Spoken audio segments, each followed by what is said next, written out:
How to delete outfits or costumes on Roblox Mobile. First thing you have to do is open up your Roblox application and make sure that you're logged into your account.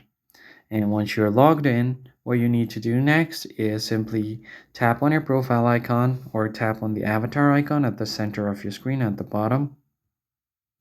And once you have done that, you'll be able to see all of your costumes right here. Then you can buy accessories for your character and you can customize your character from here. But however, there is no option to delete the costumes on your phone app. So what you're going to have to do next is tap on the browser and open Roblox from your browser. From here, you simply have to go ahead and click on continue in browser. And once that's done, you need to log into your account.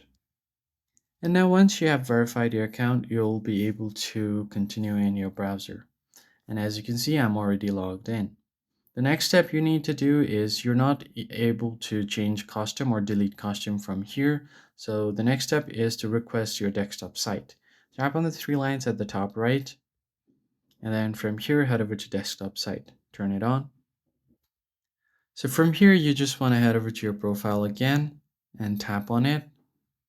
So simply open up your profile and open up your avatar. On the top left, tap on your profile. So from the left side of your screen, you just need to head over to the avatar. And once you land on the avatar tab, from here you need to be able to find the costumes tab. So here is recent characters, clothing, head, body, animations. And if you have set up any costumes, you could just go ahead and tap on costumes. So right besides the animation, you will be able to find the costumes tab. You just have to tap on it and then you'll find all of your saved costumes there and then you can delete them from there. So that's pretty much it, guys. I hope this tutorial was helpful to you. I'll see you on the next one.